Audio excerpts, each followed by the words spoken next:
మన ఆడవాళ్ళకి అసలైన సిసలైన పెద్ద శత్రువు ఒకరున్నారండి. ఎవరో తెలుసా? ఇంకెవరు? అయితే అత్త లేకపోతే భర్త అని చెప్పేసి ఆ బాధిత సంఘాలందరూ కామెంట్ చేస్తారేమో. కాదండి, మన ఇంట్లో వాళ్ళే కాదు మన శత్రువులు, మన ఒంట్లోనే ఉన్నారు. మహా అయితే పెళ్లి చేసుకోకపోయి ఉంటే వీళ్ళతో శత్రుత్వం కాదు కదా, మిత్రుత్వం కూడా ఉండేది కాదు. కానీ మనం పెళ్లి చేసుకున్నా చేసుకోకపోయినా మీకు నేనున్నాను అని నెలకు వచ్చేస్తుంది కదా మహమ్మారి, అదేనండి పీరియడ్స్.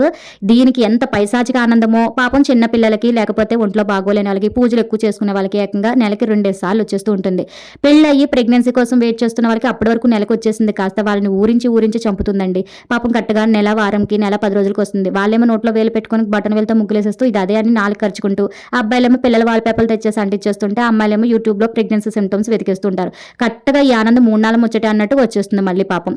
ఇంక ఇదంతా ఒక ఎత్తు అయితే, కొంతమంది ఆడవాళ్ళు ఈ నెలసారి కట్టగా వచ్చేసింది కదా, నెక్స్ట్ టైం ఈ పెళ్లికి వెళ్ళకపోవడం మంచిది, పెళ్లి పందిట్లో అయిపోతాము అని చెప్పేసి ఆగిపోతారు. కానీ ఆ నెల రాదు. ఇంకొంతమంది లాస్ట్ టైం రాలేదు కదా కట్టగా నెలకి, ఈసారి ఏమైనా పర్లేదు వెళ్ళిపోదామని లైట్ తీసుకుంటే కట్టగా ఫంక్షన్కి వెళ్ళిన తర్వాత మధ్యలో వచ్చేస్తూ ఉంటుంది. చూసారా దీని పైశాచిక ఆనందం. పోనీ దీన్ని ఎగ్గొట్టుకోవడానికో దిగ్గొట్టుకోవడానికో టాబ్లెట్లు మింగామనుకో బాడీలో ఉన్న మిగతా పార్ట్స్ మాత్రం మేము ఊరుకుంటామా అంటూ రకరకాల క్యాన్సర్లోకి దింపేస్తాం. అయినా ఏంటో మా ఆడవాళ్ళకి అడుగడుగున ఆటంకాలతో పాటు కంటికి కనిపించే శత్రువులతో కన్నా కంటికి కనబడిన శత్రువులతో కూడా పోరాటం చేస్తూ గడిపేస్తున్నాం. అట్లీస్ట్ మాకు హెల్ప్ చేయకపోయినా, సపోర్ట్ చేయకపోయినా పర్లేదు, నా టైంలో కొంచెం ఇబ్బంది పెట్టకుండా విసిగించకుండా ఉండండి. ఎవరికి భయపడి మేము దీనికి భయపడుతున్నామంటే ఊహించుకోండి. దీని సిటీ వీడియోని ఇస్తే లైక్ చేయండి.